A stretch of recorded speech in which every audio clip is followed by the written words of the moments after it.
खेत में रहने वाली गरीब बहू को मिला बड़े बंगले वाला ससुराल। दूर दूर तक गेहूं के सुनहरे खेत फैले हैं और उन्हीं खेतों के बीचों बीच खड़ा था गरीबों में लिपटे एक परिवार का छोटा मिट्टी का घर। सुबह का वक्त था जहां घर के दूसरी ओर घर की बेटी हैंडपंप पर बर्तन मांजने में मगन थी। बर्तनों पर सूर्य की रोशनी चमक रही थी। कुछ ही दूरी पर पिता और भाई अपनी मजबूत बाहों से फसल की कटाई कर रहे थे। हंसियों की खर्राहट बताती है कि मेहनत जोरों पर है। वहीं आंगन की चौखट के पास एक पुरानी खाट पर मां शांत बैठी हुई थी। तभी पड़ोस की सुनीता, तुम्हारी बेटी कितनी मेहनती है, देखो हैंड पंप के नीचे कितने जोरों से बर्तनों को चांदी की तरह चमका रही है। अरे बिटिया, नवंबर का महीना है, ठंड लग जाएगी। अरे सुनीता चाची प्रणाम। चाची आप मेरी चिंता मत कीजिए, मुझे आदत हो गई है इस तरह रोज हैंड पंप में सुबह शाम बर्तन धोने की। और कोई दूसरा रास्ता भी कहाँ है। मेरी बच्ची के पास एक छोटा सा खेत है, उसी खेत में हमारा ये छोटा मिट्टी का घर है। जैसे तैसे करके बस एक हैंड पंप गड़वा रखा है जिससे घर का सारा काम होता है।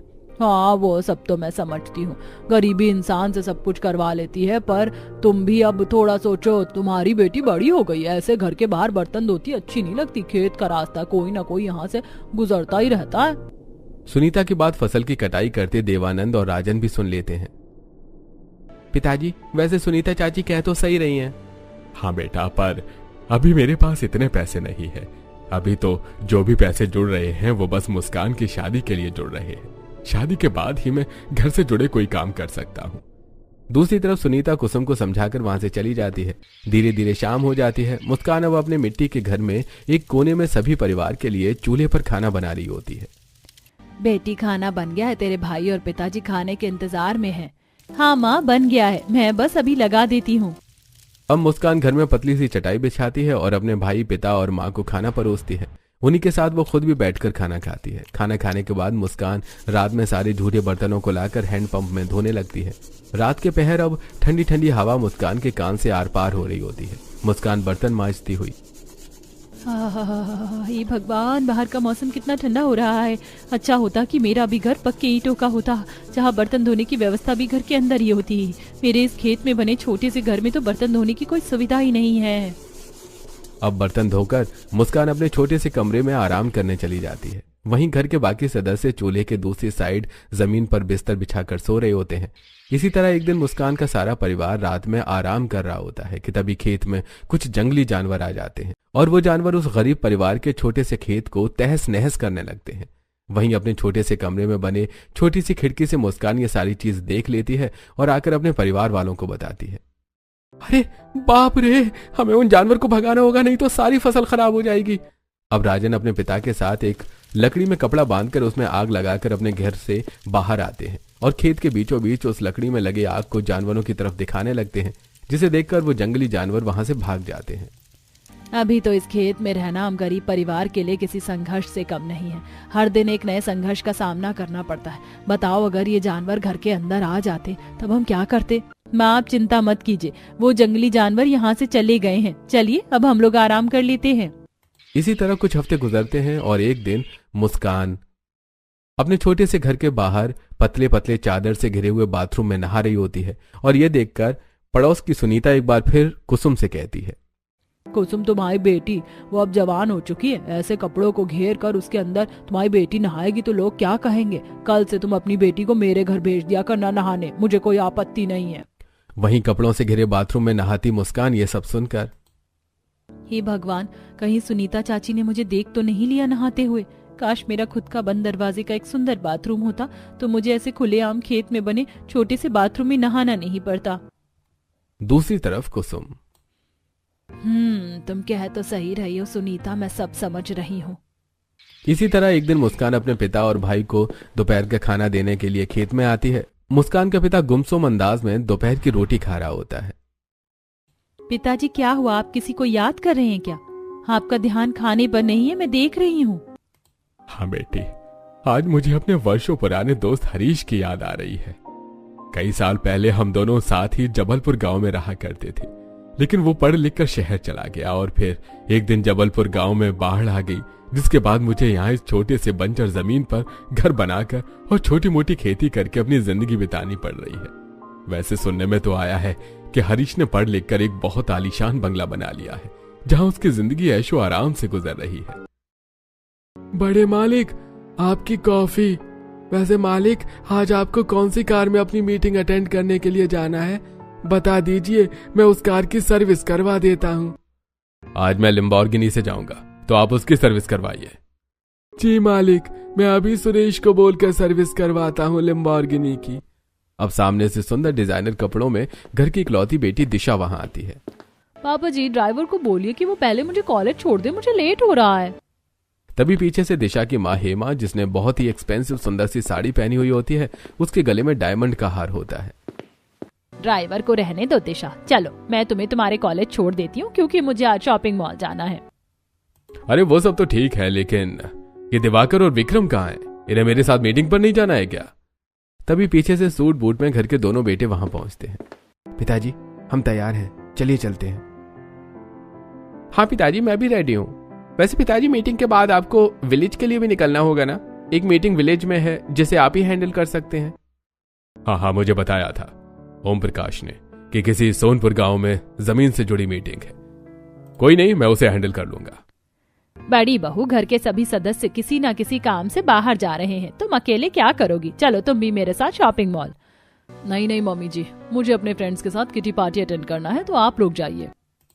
अब हरीश अपने दोनों बेटों के साथ पार्किंग एरिया में आता है, जहां ढेर सारी एक्सपेंसिव कार लगी हुई होती हैं, जिसमें से ड्राइवर हरीश के कहने पर लैम्बोर्गिनी कार पार्किंग एरिया से बाहर लेकर आता है, जिसके अंदर दोनों ही बेटे और हरीश बैठकर वहां से चले जाते हैं। कुछ देर बाद दिशा भी अपनी मां के साथ एक एक्सपेंसिव कार में बैठकर कॉलेज की ओर निकल जाती है। वहीं दूसरी तरफ मनीषा अपने फ्रेंड्स के साथ अपने आलीशान बड़े बंगले में किटी पार्टी करती है। नौकर तरह तरह के फूड बनाकर टेबल पर सर्व करते हैं।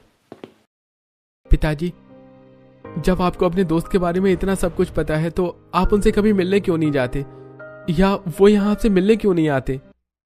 बेटा, मेरी औकात नहीं है कि मैं उसके बड़े बंगले की चौखट पर अपने कदम रख सकूं, और उसको तो पता ही नहीं है कि मैं वो गांव छोड़ चुका हूं। अब दोस्ती बस यादों के भरोसे चल रही है। अच्छा चलो, अब बहुत बातें हो गई, मुझे आज फसल को दूसरे गांव लेकर जाना है काट कर। राजन, तुम यहाँ पर थोड़ी बहुत फसल की कटाई करके अपनी बहन के साथ चले आना घर। अब अपने माथे पर फसल की गठरी रखकर देवानंद अपने गांव से दूसरे गांव की तरफ लंबे चौड़े रास्ते पर चलता हुआ जा रहा होता है कि तभी उसके सामने एक लंबी सी गाड़ी रुकती है। तेज तेज हॉर्न की आवाज सुनकर देवानंद घबराते हुए, अरे भाई, कौन हो?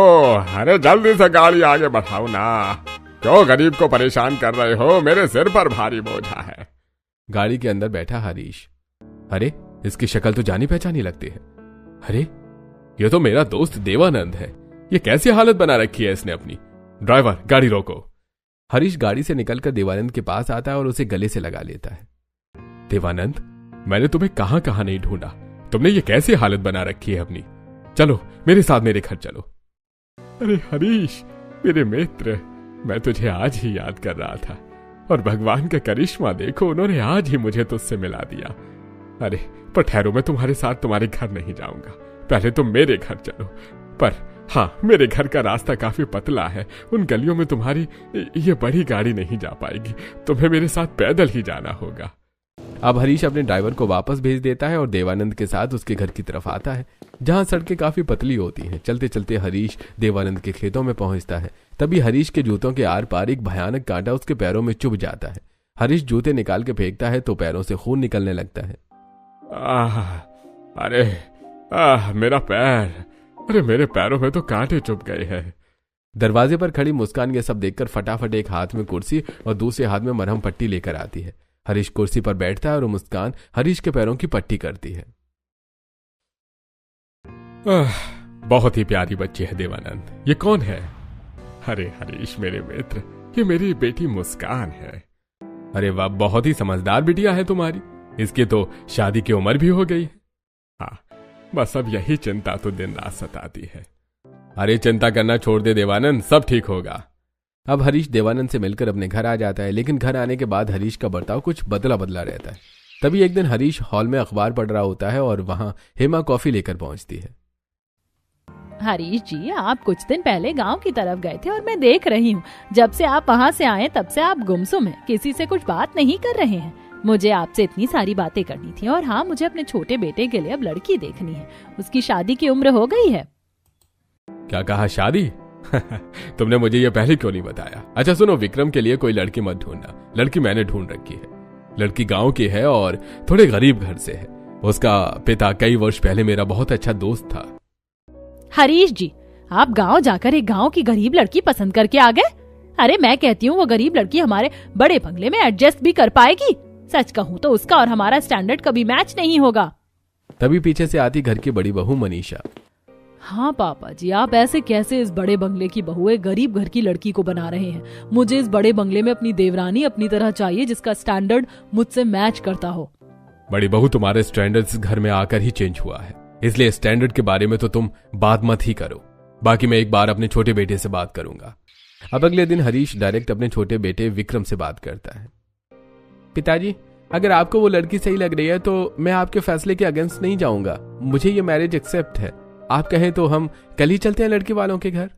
अब अपने छोटे बेटे की रजामंदी देखकर हेमा शांत हो जाती है, लेकिन घर की बड़ी बहू वो इस फैसले से जल भुनकर राख हो जाती है। अब अगले दिन घर का पूरा सदस्य देवानंद के घर आता है। देवानंद अपने छोटे से घर में सबको साधारण सी कुर्सी पर बिठाता है। वहीं एक साधारण से टेबल पर मुस्कान सबके लिए चाय नाश्ता लगाती है। जी आप लोग यहाँ? जी हम यहाँ आपकी बेटी का हाथ मांगने आए हैं। मेरे पति को आपकी बेटी बहुत पसंद आ गई है। वहीं मुस्कान को विक्रम देखते ही पसंद कर लेता है। माँ, मुझे भी लड़की पसंद है। देवानंद, अब तो तुम बस अच्छा मुहूर्त निकलवाओ शादी का, हमारी तरफ से रिश्ता पक्का है। मुझे तो विश्वास ही नहीं हो रहा अपनी आंखों पर कि मेरी बेटी आप जैसे बड़े बंगले में रहने वाले लोगों के घर की बहू बनने वाली है। आप लोगों का लाख लाख शुक्र है कि आप मेरी बेटी को अपने बड़े बंगले की बहू बनाना चाहते हैं। अब लड़के वाले रिश्ता पक्का करके वहां से चले जाते हैं। तभी पड़ोस की सुनीता बबीता।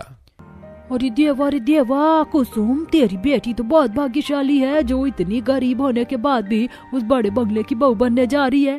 मुझे तो बहुत खुशी है। भगवान तेरी बेटी की खुशियों में किसी की नजर ना लगने दे। बेचारी ने अपने 25 वर्ष में इस खेत के घर में संघर्ष के सिवा कुछ नहीं देखा है, पर अब बड़े बंगले में राज करेगी, राज।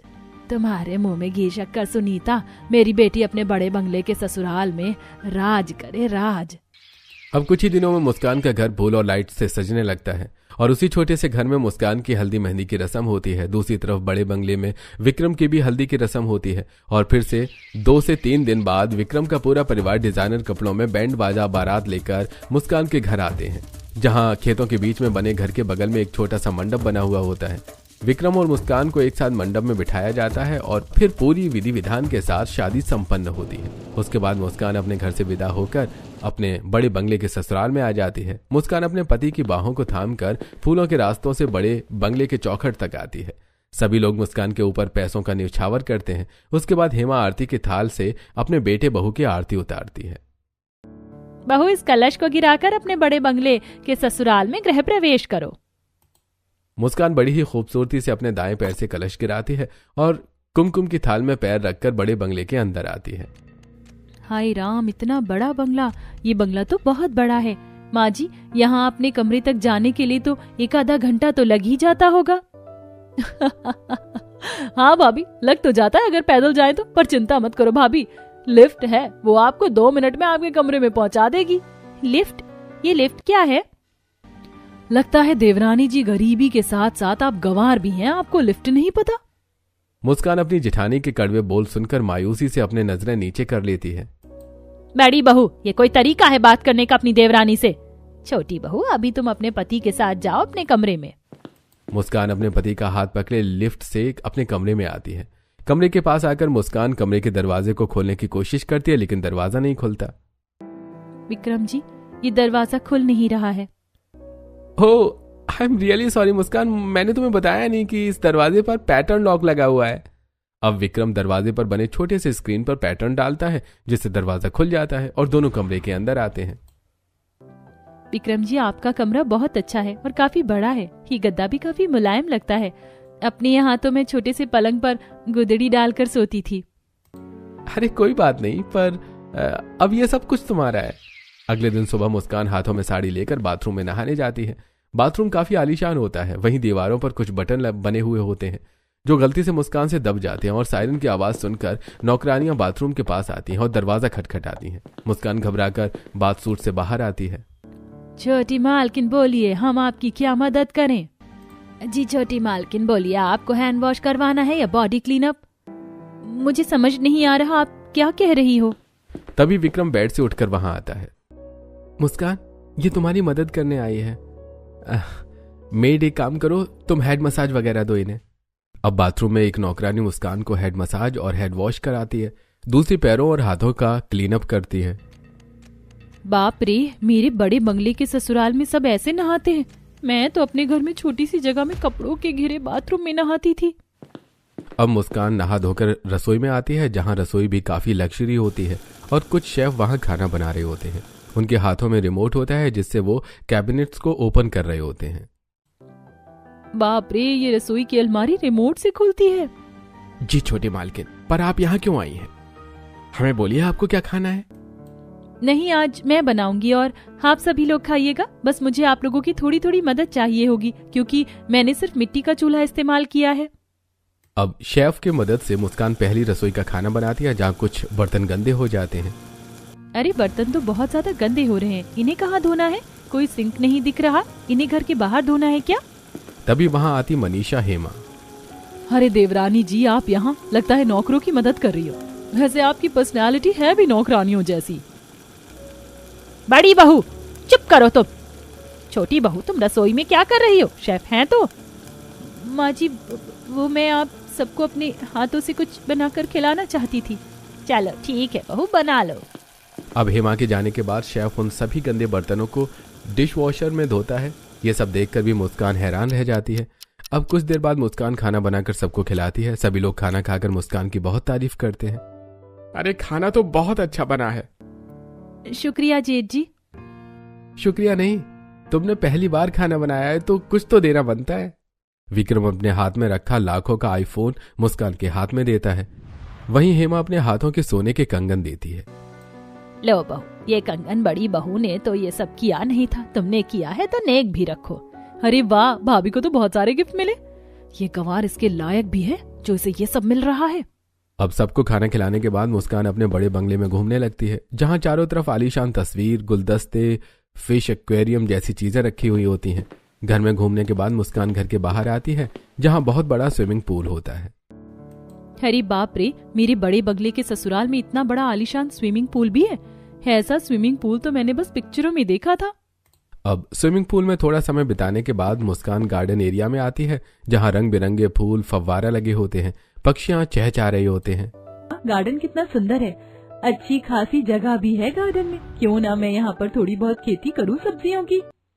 अब बिना किसी देरी के मुस्कान गार्डन में रखे हुए लोहे की खुरपी से गार्डन की मिट्टियों को कुरेदने लगती है, जिससे उसके कपड़े और हाथ गंदे हो जाते हैं। ये सब देखकर घर के नौकर, अरे छोटी मालकिन, ये सब आप क्या कर रही हैं? कुछ नहीं, कुछ हरी सब्जियां उगाने के लिए गार्डन की मिट्टियों को कुरेद रही हूँ। अरे नहीं नहीं, ये सब आपको करने की जरूरत नहीं है छोटी मालकिन। आप इस बड़े बंगले की मालकिन हैं, और वैसे भी इस बड़े बंगले में सब्जियां मॉल से आती हैं। तभी पीछे से आती हेमा मनीषा। देखिए मम्मी जी, बहुत शौक था ना आप सबको खेत में रहने वाली इस गरीब लड़की को बड़े बंगले की बहू बनाने का। देखिए, अब वही लड़की इस बंगले के गार्डन को खेत में बदल रही है।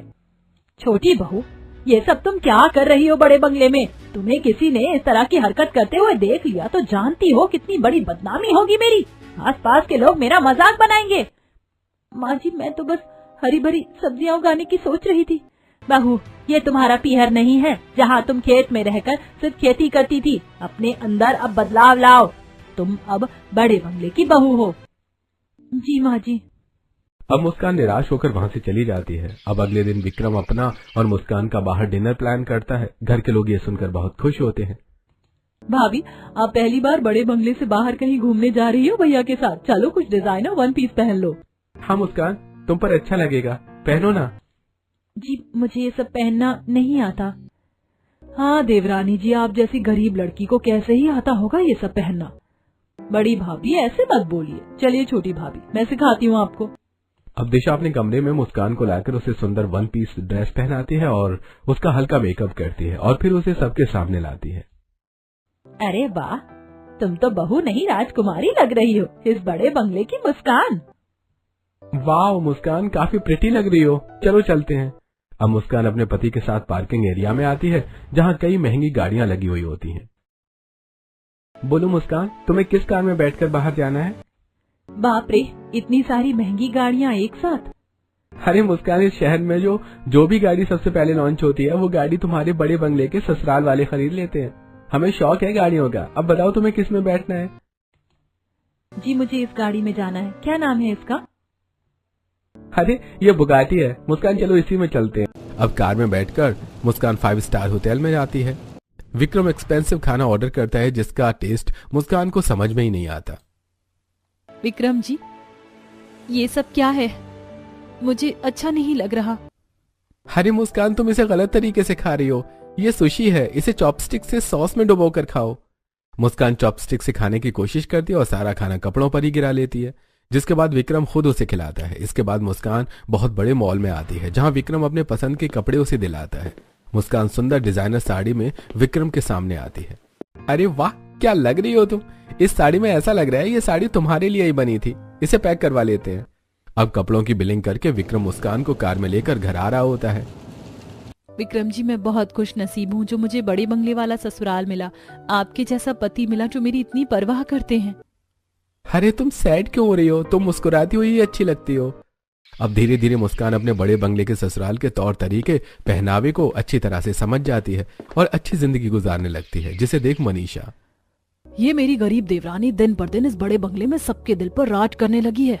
इसे अब मुझे परेशानी में डालना होगा क्योंकि मेरी कड़वी बोली का तो इस पर असर हुआ नहीं। तभी एक दिन जब मुस्कान अपने कमरे में जाती हूँ आज थोड़ा स्विमिंग पूल की तरफ बैठने।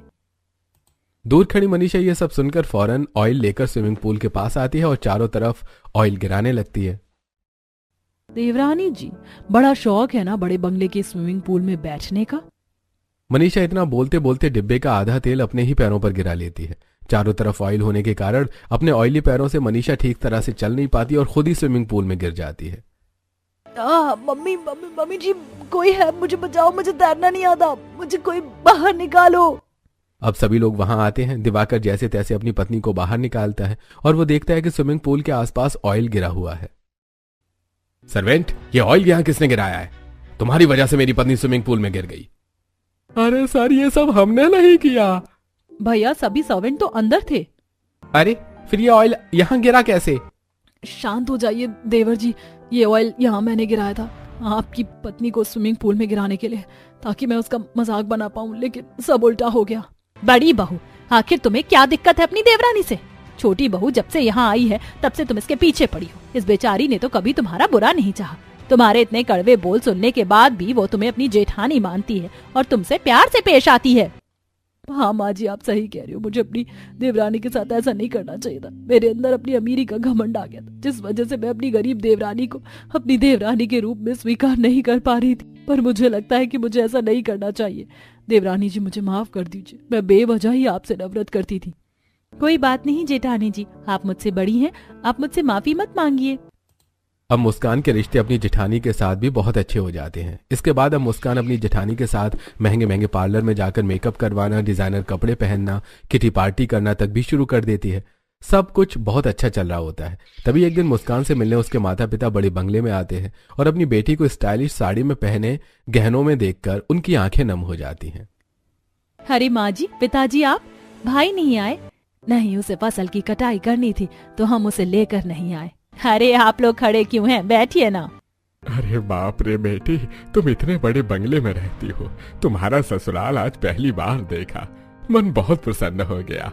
दिल को खुशी हुई कि हमारी बेटी जो पहले खेत में रहती थी उसका ससुराल इतना आलीशान है। मेरी तो आंखें ही नम हो गई। मेरी बच्ची ने कितनी तकलीफों का सामना किया था अपने पीहर में, और आज देखो कितने आलीशान बड़े बंगले की बहू है।